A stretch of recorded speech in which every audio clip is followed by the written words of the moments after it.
السلام علیکم۔ ایشا Pakistani YouTube channel کی طرف سے محمد حنیف نجم۔ پیارے پاکستانیوں، اللہ تعالیٰ آپ کو اور آپ کے پیارے وطن پاکستان کو، ہم سب کو ہمیشہ مصیبتوں سے بچائے رکھے، اور جو آپ جس طرح کی مصیبتوں میں ہم پھنسے ہوئے ہیں ان سے بھی جلد جلد آزادی دے۔ اور اس سے لیے ہمیں کیا کرنا ہے؟ ہمیں سب سے پہلے ان چور لٹیرے سیاستدانوں اور دوسرے اداروں سے اپنے آپ کو بچانے کے لیے سوچنا شروع کرنا ہے، اور سوچنے کے بعد پھر عمل کرنا شروع کرنا ہے کہ ہم ان سے کیسے اپنی اور آنے والے کل کی اپنی نسل کی حفاظت کر سکتے ہیں، اور اپنے ملک کی، اپنی قوم کی، اپنے مذہب کی سربلندی کے لیے ہم کیا کردار ادا کر سکتے ہیں۔ تو اس کے لیے سب سے پہلے ہمیں یہ کرنا ہے، ہر 5 سال بعد یا 3 سال بعد جب بھی الیکشن کا موقع ملے، ووٹ ڈالنے کا موقع ملے، تو اس میں بھرپور حصہ ادا کیجیے۔ قطعاً یہ مت سوچیے، یہ سوچنا چھوڑ دیجیے کہ ہم لوگ وہ جی ہم اپنی کماتے اپنی کھاتے ہیں، ہمیں ان سے کیا نہیں۔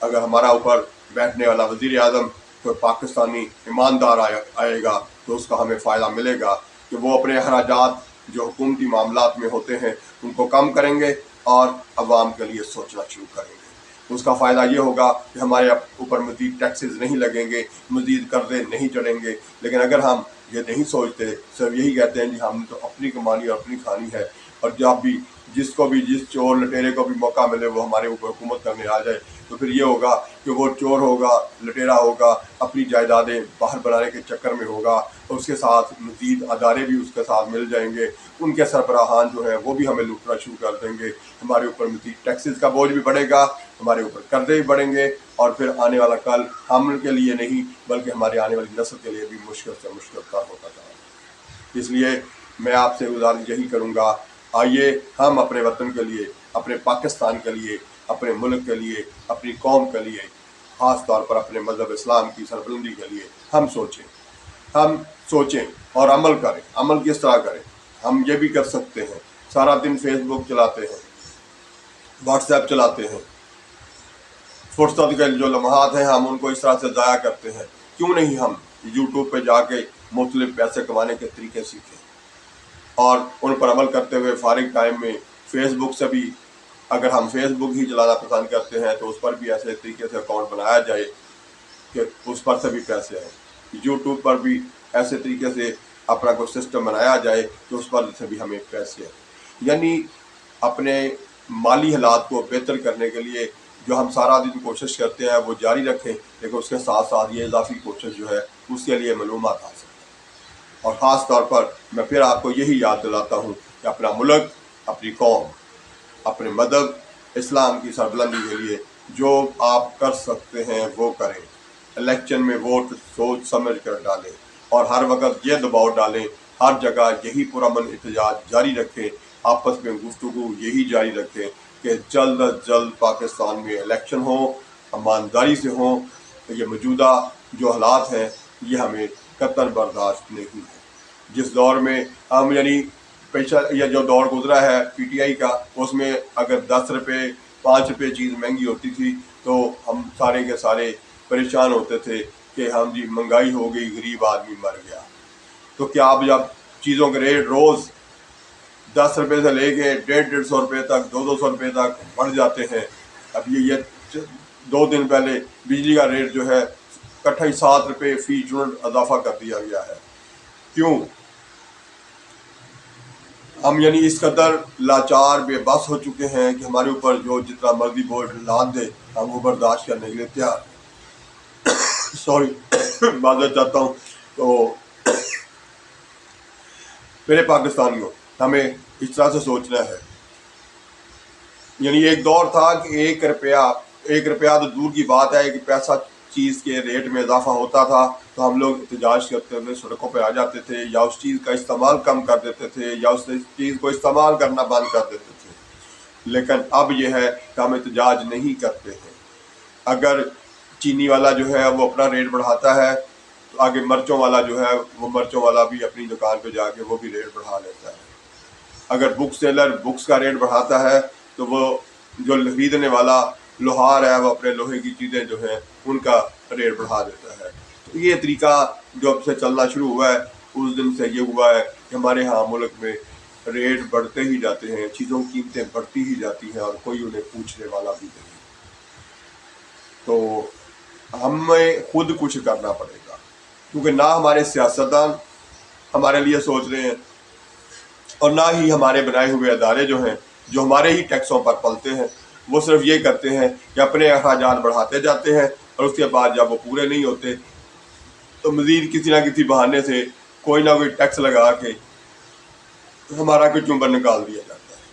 تو پاکستانیوں ایک ٹائم میں ہمیں ہر میدان میں لڑنا پڑے گا، لیکن پرامن رہتے ہوئے، ایمانداری سے، سچ بولتے ہوئے ڈٹ جائیے. احتجاج بھی کیجیے، کرنا پڑے تو وہ بھی کیجیے، لیکن پرامن کیجیے. اپنے ملک ہے، اپنے ادارے ہیں. اسی طرح سے اگر آپ لوگ اپنی زبان سے اپنے آس پاس کے ماحول کو متاثر کریں، ان کو سمجھائیں کہ بھئی ووٹ ضرور ڈالو اور سوچ کر ڈالو. انہیں بتائیں ہماری کون سی پارٹی پہلے کیا کیا کارنامے سر انجام دے چکی ہے. ہمیں وہ سارا کچھ سامنے رکھتے ہوئے ایک دوسرے سے ڈسکس کرو، مشورہ کرو، گفتگو کرو اور ایک دوسرے کو معلومات دو بھی اور ایک دوسرے کی معلومات جو ہے وہ سنو بھی اور ایک دوسرے کو برداشت کرنا بھی سیکھو. یہی خود سیکھو اور یہی اپنی اولاد کی تربیت کرو. اولاد کی تربیت کرتے ہوئے بھی خاص طور پر انہیں سکھائیے کہ ہمارا مذہب الحمدللہ وہ مذہب ہے جو دنیا کا سب سے عظیم اور ایک مکمل ضابطہ حیات مذہب ہے. اس پر ہمیں عمل کرنا ہے. سچ بولنا پہلے نمبر پر سکھائیے، جھوٹ سے بچنے کا طریقہ بتائیے. آئندہ سے جھوٹ بولنے سے روکیے، خود بھی روکیے. قدم قدم پر ہم جھوٹ بول رہے ہیں اور یہی ہماری قوم کا سب سے بڑا نقصان ہو رہا ہے. جب ہم خود بول رہے ہیں تو اس سے ہی ہمارے بچے بھی سیکھ رہے ہیں. اس لیے سچ بولنا خود شروع کیجیے، ایمانداری سے غور کرنا سیکھیے اور غور کرتے چلے جائیے. ہمارا قرآن پاک بھی ہمیں یعنی اس میں اللہ تعالیٰ بھی ہمیں یہی کہتا ہے کہ بار بار پڑھو اور اس پر غور کرو. ہم پڑھتے تو ہیں ثواب کا ڈھیر لگانے کے لیے لیکن غور نہیں کرتے. اسی طرح ہمارے معاملات دوسرے جو ہیں ان میں بھی ہم نے یہی شروع کر دیا ہوا ہے کہ سرسری طور پر ٹھیک ہے جی الیکشن آیا، بغیر سوچے سمجھے جا کے جس مرضی پارٹی کو ووٹ ڈال دیا.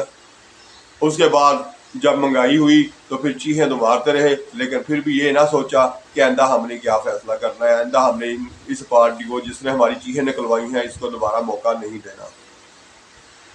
ہم نے سوچنا سمجھنا بالکل چھوڑ دیا.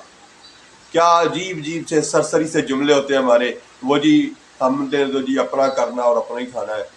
وہ جی چلو جی وہ کھاتا ہے تو لگاتا بھی ہے. ابھی یہ کیا جملے ہیں ہمارے، کیا سوچ ہے ہماری؟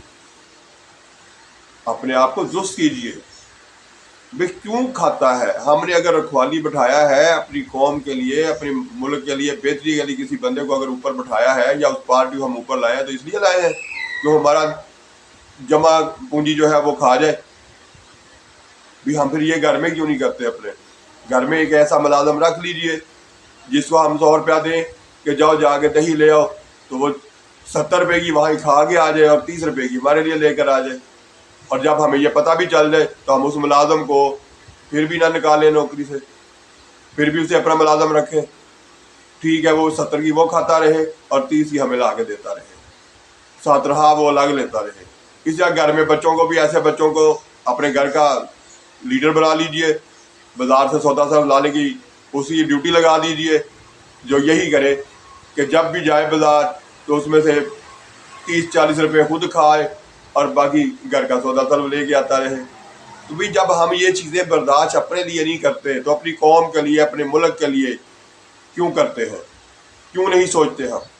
تو ہمیں یہ سوچنا ہے میرے پیارے پاکستانیوں، یہ پاکستان ہم سب کا ہے. جیسے ہمارا اپنا گھر ہوتا ہے اور ہم اپنے گھر کے لیے جو کچھ سوچتے ہیں وہی کچھ ہمیں اپنی قوم کے لیے بھی سوچنا ہوگا، اپنے پورے وطن کے لیے بھی وہی کچھ سوچنا ہوگا. تو پھر جا کے جیسے گھر میں بہتری لانے کے لیے گھر کے سارے افراد مل کے کام کرتے ہیں اور مل کے اس کو برے حالات سے بچانے کی کوشش کرتے ہیں، اسی طرح سے اپنے ملک کے لیے بھی کیجیے. اس کے لیے بھی اسی طرح سے غور کیجیے، اس کے لیے بھی اسی طرح سمجھداری کا مظاہرہ کیجیے. تب جا کے ہماری ان چور لٹیرے سیاستدانوں اور دوسرے اداروں جو ہمارے بنے ہوئے ہیں، جو ہمارے سے 18% 17% سیل ٹیکس لے کے اپنی جیبیں اور اپنی تجوریاں بھر رہے ہیں، ان سب سے جان چھڑوانی ہے. وہاں پر اپنے لیے کچھ بہتر سوچنے والے لوگ آگے لانے ہیں. تو ہمیں ایمانداری سے سوچنے کے بعد، غور کرنے پر اور اس کے بعد عمل کرنے پر ہی رزلٹ مل سکتا ہے.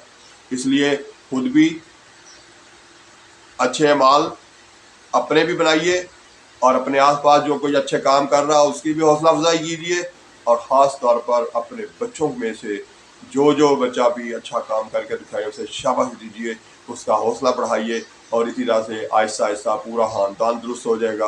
اور جب پورا خاندان درست ہو جائے گا تو پھر ایک دن آئے گا کہ پورا پاکستان درست ہو جائے گا. اور جب پورا پاکستان درست ہو جائے گا تو پھر ہوگا ہمارے پیارے مذہب کا جھنڈا بھی بلند، ہماری قوم کا جھنڈا بھی بلند، اور ہماری ایک ویلیو بھی بنے گی. نہیں تو پھر ہم اسی طرح پستے رہیں گے، لیکن یہ قابل برداشت نہیں ہے. ہم نہ خود پسنا چاہتے ہیں، نہ اپنی اولاد کو اس طرح کے حالات دے کے جانا چاہتے ہیں. تو پیارے پاکستانیوں، آئیے ڈٹ جائیں اپنے ملک کے لیے، اپنی قوم، اپنے مذہب اسلام کے لیے، اور اللہ تعالیٰ ہمیں ہر میدان میں کامیابیوں سے نوازے. اس دعا کے ساتھ، پاکستان زندہ باد.